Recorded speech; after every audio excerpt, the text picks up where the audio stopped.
समस्या क्या है मैं नहीं जानता, परंतु एक विचित्र भय की अनुभूति हो रही है मुझे।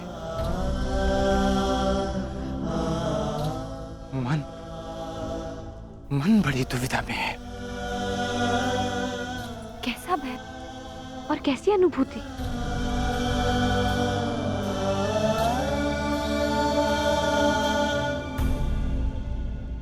मैं और मेरा मन इस दुविधा में है कि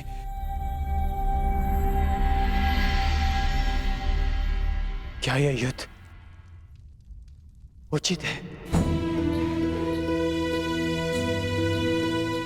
क्या अपनों का वध करना आवश्यक है? मन में संशय है, कहीं हम कोई अनर्थ तो नहीं करने जा रहे?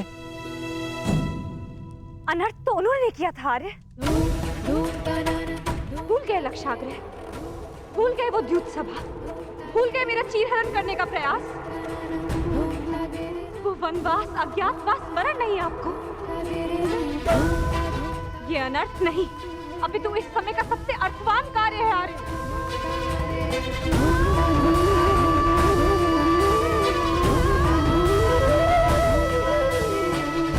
ये धर्म युद्ध है, उनके विरुद्ध जिन्होंने अधर्म किया और उनके विरुद्ध जो मौन रहकर इस अधर्म के साक्षी बने।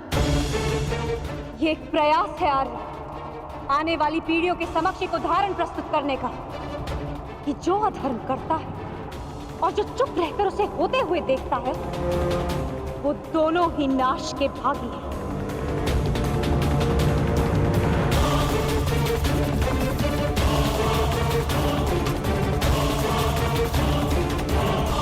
आप अनावश्यक रूप से स्वयं के मन पर बोझ डाल रहे हैं आर्य।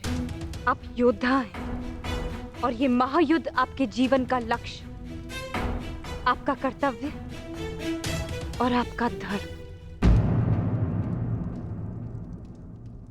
धर्म?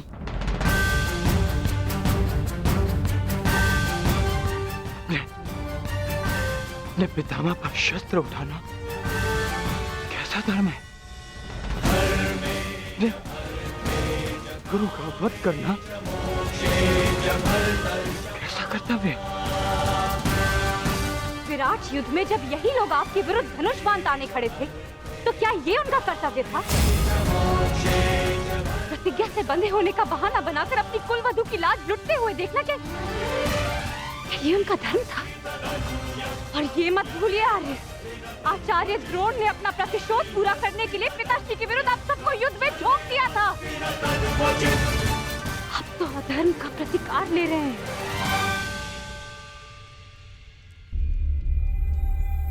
कहीं ऐसा तो नहीं आ रहा कि आपको ऐसा लग रहा है कि जो कुछ भी उन्होंने किया वो धर्म था, उचित था? नहीं पांचाली, नहीं।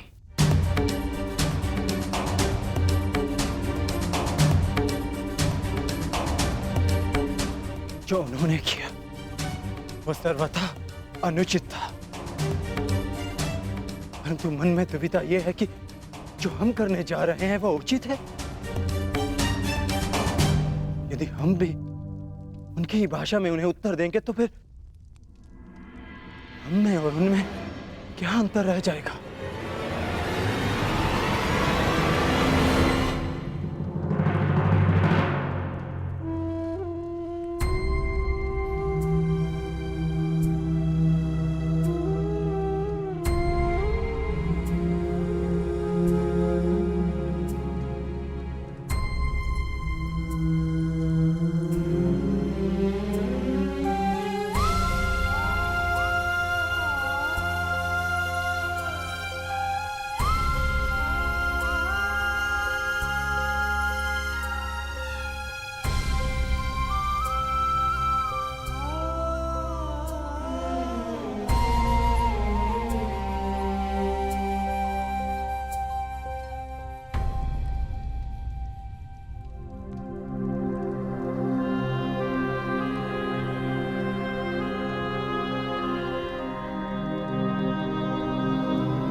आप थक गए हैं यार,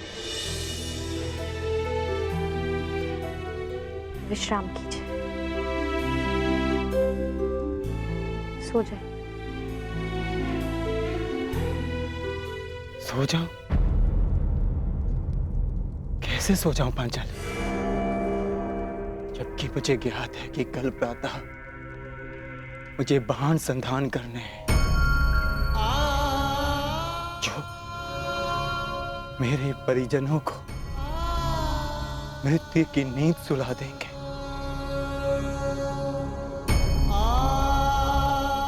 तो कैसे सो जाऊं मैं? कैसे?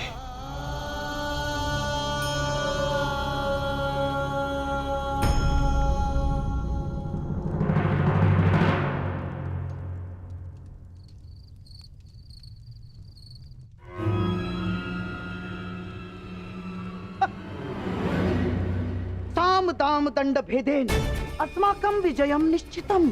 साम दाम दंड भेदेन अस्माकं विजयम निश्चितम। कहाँ है? कैसे होगा? अपनी मित्रता के भावावेश में बहकर तुम बहुत बड़ी भूल कर रहे हो दुर्योधन, बहुत बड़ी भूल। वो अंगराज अब वो कर नहीं रहा जिसे अस्त्र बनाकर तुम पांडवों पर प्रयोग करना चाहते थे ना, जिसकी सारी शक्ति उसके कवच और कुंडल में थी, जो अब नहीं है, जिसके जाते ही कर्ण केवल और केवल मात्र एक साधारण योद्धा और एक साधारण धनुर्धारी रह गया है दुर्योधन। और ऐसे व्यक्ति को तुम प्रधान सेनापति बनाना चाहते हो? है? कौरवों की वास्तविक शक्ति इच्छा मृत्यु के वरदानधारी महामहिम भीष्म है, ना कि वो कवचहीन सूत पुत्र कर्ण। मैं जानता हूं कि तुम्हें बहुत बुरा लगता है, बहुत बुरा लगता है, जानता हूं मैं।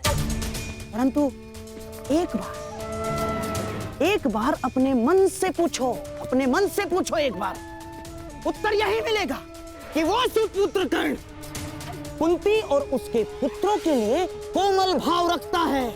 कोमल भाव। स्मरण करो कि किस प्रकार उसने हमारी हर चाल में बाधा डालने का प्रयास किया है दुर्योधन। चाहे वो द्युत सभा हो या विराट युद्ध, हाँ, या फिर तुम्हारे जीजा श्री जयद्रथ का अपमान है। कर्ण सदैव उन पांडवों के पक्ष में रहा है, तो ही है वो। अपने मन को टटोलो दुर्योधन, उत्तर मिल जाएगा तुम्हें। विश्वासघाती है तुम्हारा मित्र कर्ण, विश्वासघाती।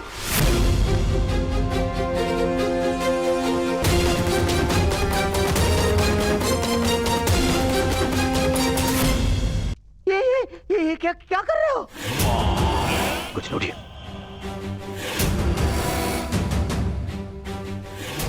मैंने अपने मन को टटोल कर देखा तो स्वर से ये आया कि मेरा मित्र कर्ण पूर्ण रूप निष्ठावान है। एक और स्वर मन से निकला कि यदि मेरे मित्र कर्ण के ऊपर कोई भी उंगली उठाए तो उसे तोड़ देना।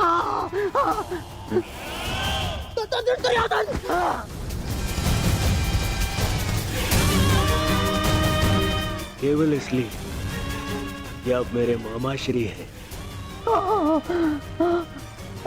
बार बार मेरे धैर्य की परीक्षा लेने का अधिकार नहीं मिल जाता। भविष्य में स्मरण रखना, जब मैंने अपने संबंधियों को क्षमा नहीं किया, उन्हें 5 गांव ना देकर इस महायुद्ध का आह्वान कर दिया, तो आपका नाश करने में मुझे एक क्षण भी नहीं लगेगा।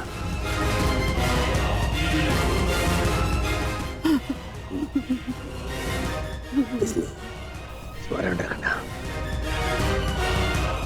ना तो फिर कभी मेरे धैर्य की परीक्षा लेना और ना ही मेरे मित्र कर्ण के ऊपर आरोप लगाना।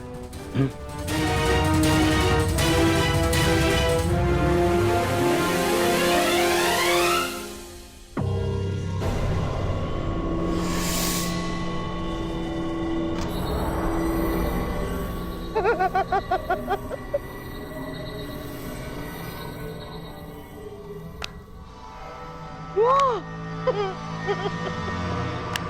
वाह! वाह! वाह! मेरे होने वाले सम्राट, वाह! आज तुमने उस दूत पुत्र के कारण अपने उस मामा का अपमान किया जो अपना सब कुछ त्याग कर तुम्हारे हित के लिए, केवल तुम्हारे हित के लिए अपनी बहन के घर श्वान बनकर बैठा है। तुमने उस मामा का अपमान किया जिसने अपना श्वास, अपना ध्यान, अपनी आस, अपना अभ्यास सब कुछ न्योछावर कर दिया अपने होने वाले सम्राट के लिए। तुमने उस मामा का अपमान किया दुर्योधन, जिसने साम, दाम, दंड, भेद, युक्ति, कपट, छल, कुचक्र, षड्यंत्र सबकी पराकाष्ठा कर दी। क्यों? अपने होने वाले सम्राट के लिए है? और तुमने उस मामा का अपमान किया उसके लिए जिसने अपना कवच और कुंडल उन पांडवों को दान में दे दिया। साधु मेरे होने वाले सम्राट, साधु। नहीं पिताश्री, मुझे महामहिम का निर्णय स्वीकार नहीं है। मुझे तो युवराज दुर्योधन का संदेह उचित प्रतीत होता है। हाँ, अवश्य महामहिम उन पांडवों की सुरक्षा चाहते हैं और वो जानते हैं कि जब तक आप युद्ध में उपस्थित रहेंगे तब तक पांडव सुरक्षित नहीं है।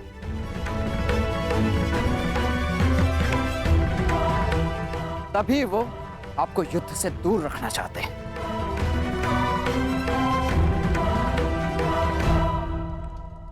जानता हूं मैं ये बात।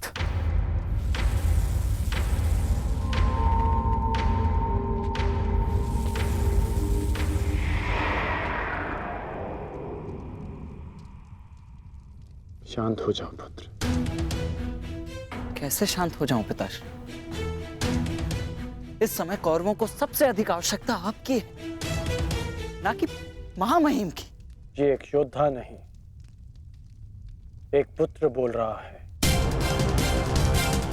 युद्ध में योद्धा के बल से अधिक अनुभव का बल काम आता है। गंगा पुत्र भीष्म को ऐसे ही महामहिम नहीं कहा जाता। स्वयं गुरु परशुराम भी उन्हें परास्त नहीं कर पाए थे।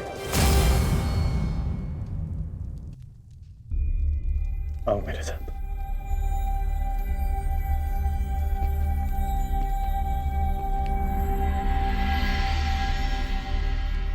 जब तुम भीतर आए थे तो बाहर कौन था?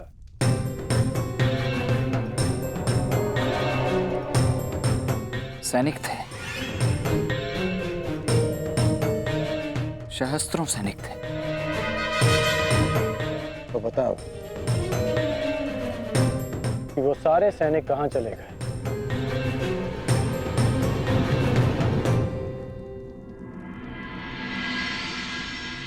हस्तिनापुर में चारों ओर ये सूचना फैल रही है कि महामहिम कौरव सेना का नेतृत्व नहीं करेंगे। सारे सैनिक अपने अपने सेना नायकों के पास इस बात की पुष्टि करने के लिए गए हैं। और यदि ये निश्चित हो गया कि महामहिम कौरव सेना का नेतृत्व नहीं करेंगे तो युद्ध से पूर्व ही कौरवों का अधिकतम बल युद्ध से विरक्त हो जाएगा। ये सारे सैनिक अपने प्राण हथेली पर लेकर इसलिए लड़ते हैं क्योंकि इन्हें विश्वास है कि उनका सेनापति उनके प्राण व्यर्थ नहीं जाने देगा, कि उनके जीवन के बदले में उन्हें विजय मिलेगी। इसलिए पुत्र, दुर्योधन को मेरे बदले महामहिम को चुनना चाहिए। क्योंकि मां महीम के पास सेना का विश्वास है। तो अब आप क्या करेंगे पिताश्री? एक योद्धा होने के नाते अपने से महान योद्धा का सम्मान और वो कार्य जो मेरे मित्र के हित में होगा।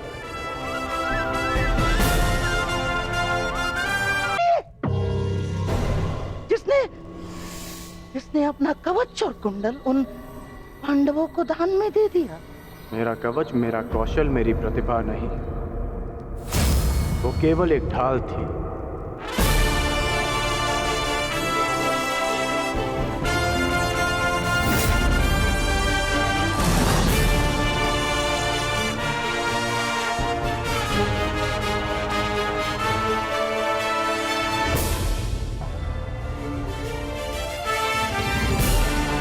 और दुर्योधन की ढाल मैं हूं।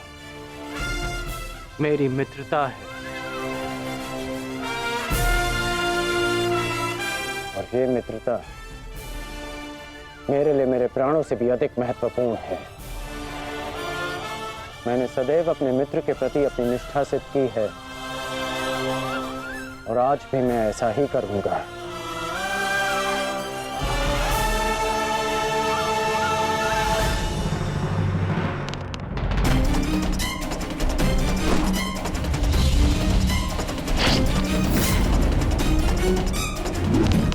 कुरुक्षेत्र में तुम्हारे विरुद्ध खड़ा प्रत्येक योद्धा तुम्हारा शत्रु है पार्थ, जिसका तुम्हें वध करना है। ये धर्म युद्ध उनके विरुद्ध जिन्होंने अधर्म किया। अन्यथा आज तुम भीष्म से भयभीत, भूल गए लक्षाग्रह, कल तुम कर्ण से हो, भूल गए वो द्यूत सभा, परसों तुम ये कहोगे कि मैं आचार्य द्रोण का सामना कैसे करूं। भूल गए मेरा चीरहरण करने का प्रयास। यदि ऐसा ही रहा तो कैसे पूर्ण करोगे अपने साथ हुए अन्याय का प्रतिकार? कैसे लोगे पांचाली के अपमान का प्रतिशोध? कुरुक्षेत्र में तुम ये कहोगे उनके विरुद्ध जिन्होंने अपमान का प्रतिशोध। अधर्म के साक्षी।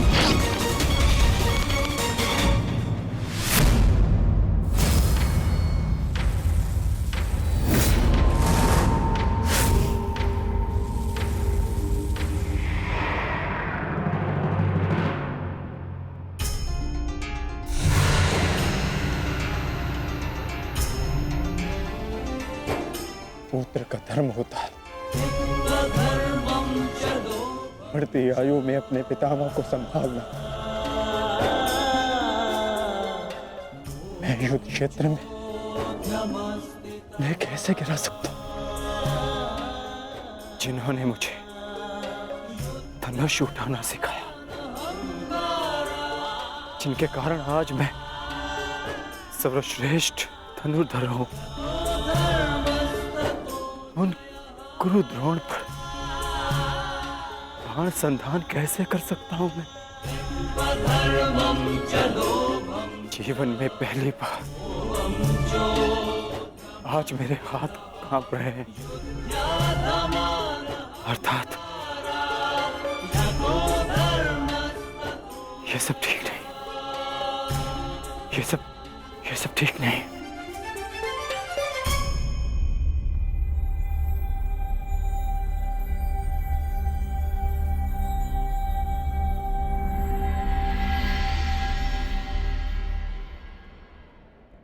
क्या हुआ पार्थ?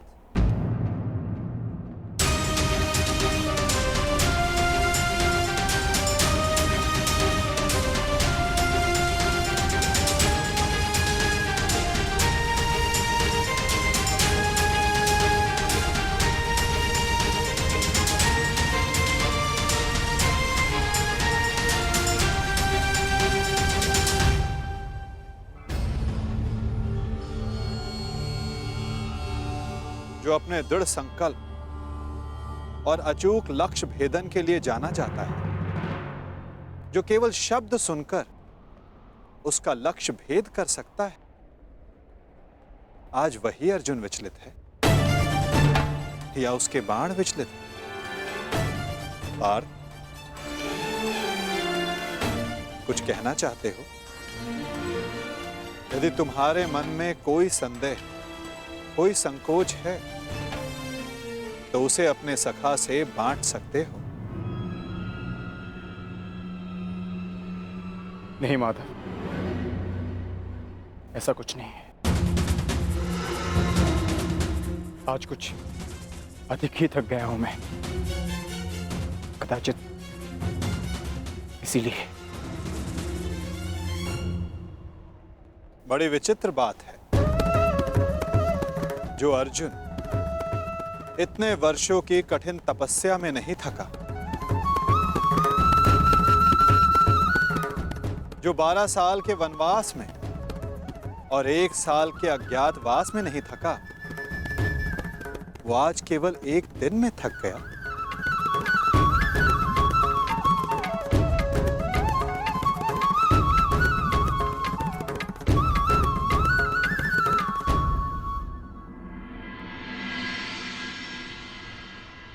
कोई बात नहीं पार्थ, असाधारण मनुष्यों के जीवन में विचित्र कथाएं होती ही रहती हैं। आओ, शिविर में चलकर सभी वीर मिलकर भोजन करें। कल से युद्ध प्रारंभ होने वाला है पार्थ। किसे ज्ञात किसके साथ दोबारा भोजन करने का अवसर ही ना मिले।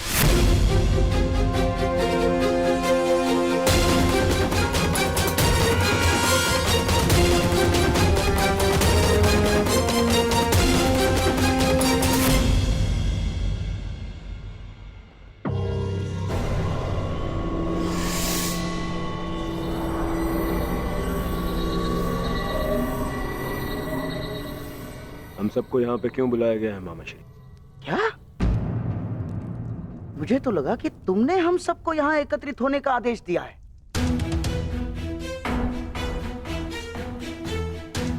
कल आरंभ हो रहे युद्ध के निर्देश देने के लिए। मैंने आप सबको यहाँ बुलाया है।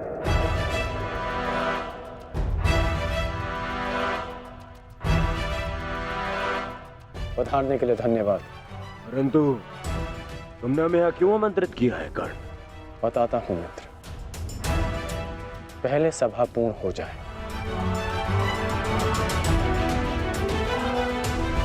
अभी एक योद्धा का आना शेष है।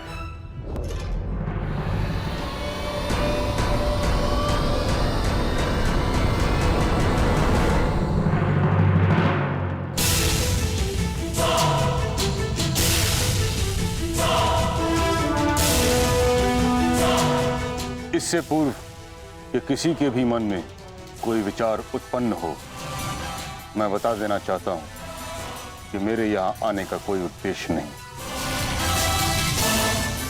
मैं यहाँ केवल अंगराज के आग्रह पर उपस्थित हुआ हूं।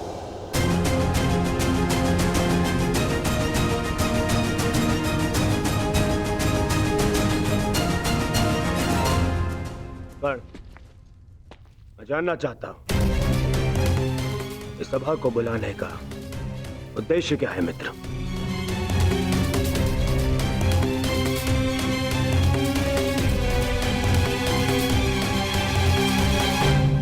उद्देश्य है युद्ध में विजय।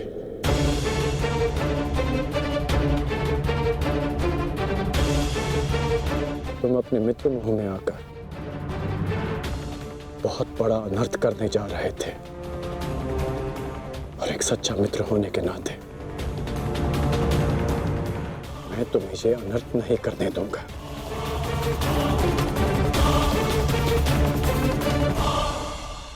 मैं राधेकर्ण आप सबके समक्ष एक प्रस्ताव रखता हूं कि गंगा पुत्र महामहिम भीष्म को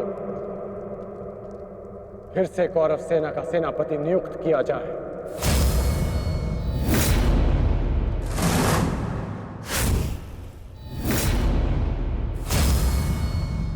और ये घोषणा करता हूं कि जब तक महामहिम भीष्म इस युद्ध भूमि में सेना का नेतृत्व करेंगे, ये राधेकर्ण युद्ध भूमि में नहीं आएगा।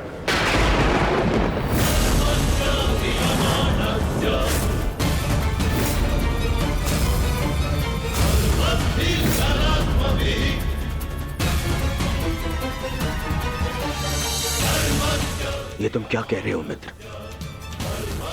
मुझे इस युद्ध में तुम्हारी अपने अपने मित्र की सबसे अधिक आवश्यकता है। महामहिम से भी अधिक? नहीं मित्र, तुम भूल कर रहे हो। मैं कवच खोया योद्धा हूं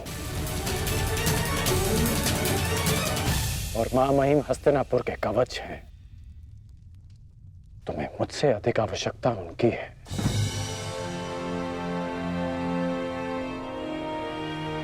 मैं स्वीकार करता हूं कि कौरव सेना का नेतृत्व करने में महामहिम से अधिक सक्षम कोई नहीं।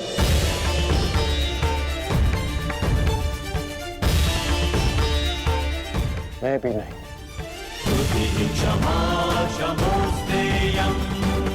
मुझ में योग्यता है, परंतु महामहिम अपने विवेक, धर्म और शौर्य के लिए जाने जाते हैं और इनके विवेक का मैं भी सम्मान करता हूं।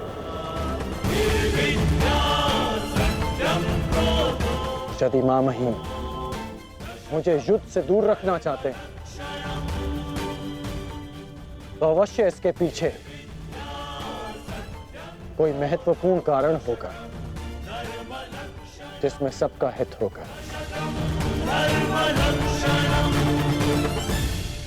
मैं ये सब इसलिए कर रहा हूं क्योंकि मैं तुम्हें हस्तिनापुर के सिंहासन पर देखना चाहता हूं और मेरा लक्ष्य पूर्ण करने के लिए मैं ऐसे 1000 स्वप्न का बलिदान दे सकता हूं।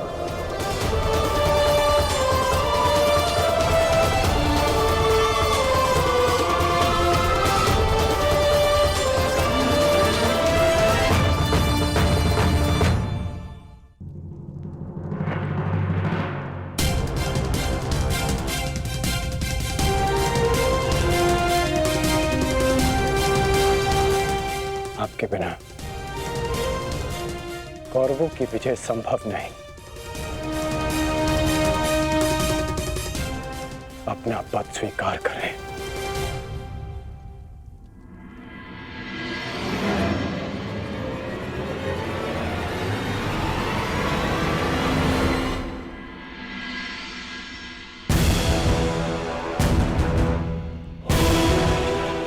हर हर महादेव! हर हर महादेव! हर हर महादेव!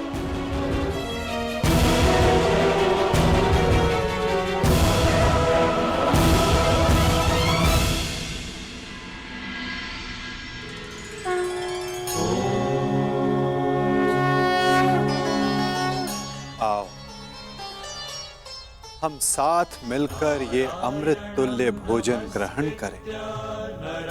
हमें शक्ति मिले, हमारा तेज एक होके बढ़े,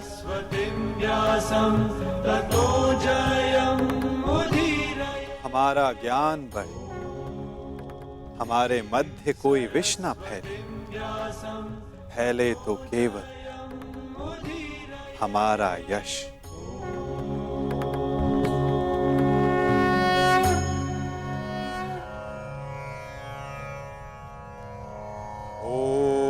सहना भवतु। ॐ सहना भवतु सहनो भुनक्तु सह वीर्यं करवावहे सह वीर्यं करवावहे तेजस्विनाय धीमस्तु तेजस्विनाय धीमस्तु मा विद्विषावहि मा विद्विषावहे। ओम शांति शांति शांति।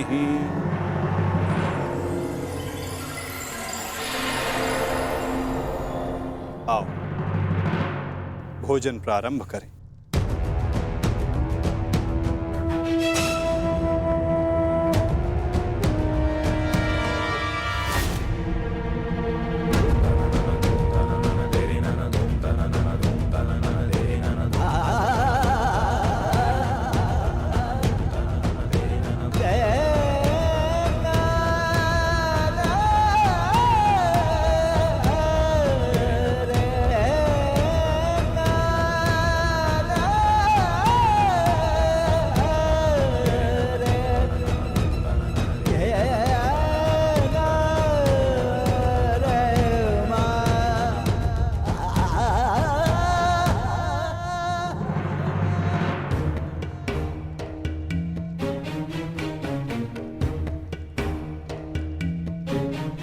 पिताश्री, रात्रि गहरी हो चुकी है, आपको विश्राम कर लेना चाहिए।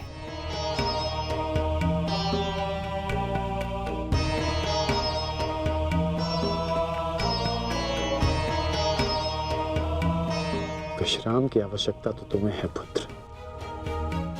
कल इस महायुद्ध में तुम्हें अपना कौशल दिखाने के लिए प्रस्तुत जो होना है। कल मेरे लिए बहुत बड़ा दिन है कि मेरा पुत्र इतिहास के सबसे बड़े महायुद्ध में पदार्पण करेगा।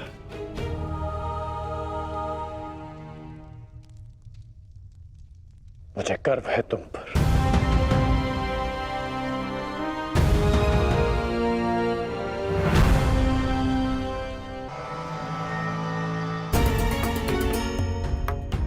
सब कुशल पार्थ? मैं तुम्हारे साथ हूं पार्थ। परंतु युद्ध में तो आप शस्त्र नहीं उठाएंगे। युद्ध में तो मैं अकेला ही रहूंगा माता। और यदि इस युद्ध में मैं तुम्हारे साथ उपस्थित रहा तो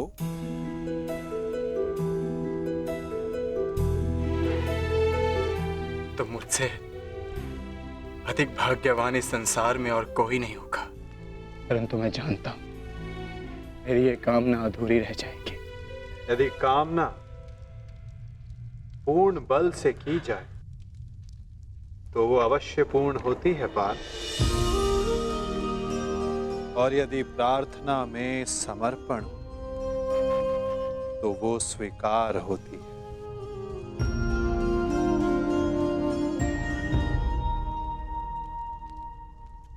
मैं आप सबके समक्ष एक घोषणा करना चाहता हूं। मैंने प्रण लिया है कि इस युद्ध में शस्त्र नहीं उठाऊंगा, परंतु बिना शस्त्र उठाए भी मैं इस युद्ध में सहायक रहूंगा। मैं वासुदेव कृष्ण ये घोषणा करता हूं कि इस महायुद्ध में मैं उस योद्धा का मार्गदर्शन करूंगा जिसे इस युद्ध की दिशा निर्धारित करनी है। ये युद्ध एक यात्रा है और इस युद्ध की यात्रा में मैं अर्जुन का सहयात्री बनूंगा। मेरे हाथ इस युद्ध में अस्त्र भले ही न थामे, परंतु अर्जुन के रथ के अश्वों की रास से अवश्य थामेंगे। मैं इस महायुद्ध महारथी अर्जुन के सारथी की भूमिका निभाऊंगा।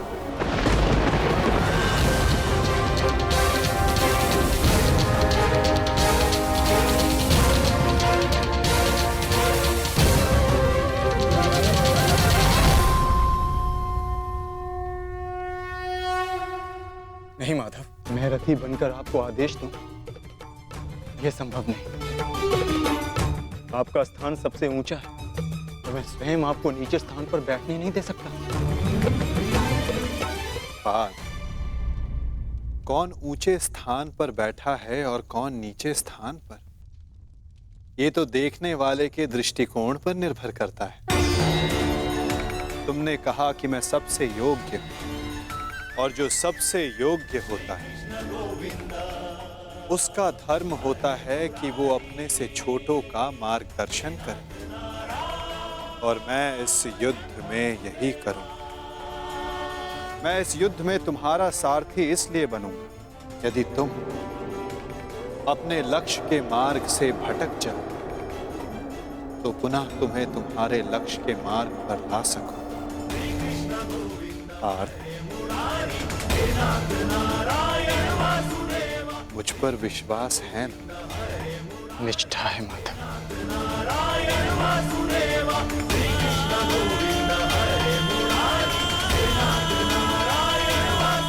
आज मैं धन्य हो गया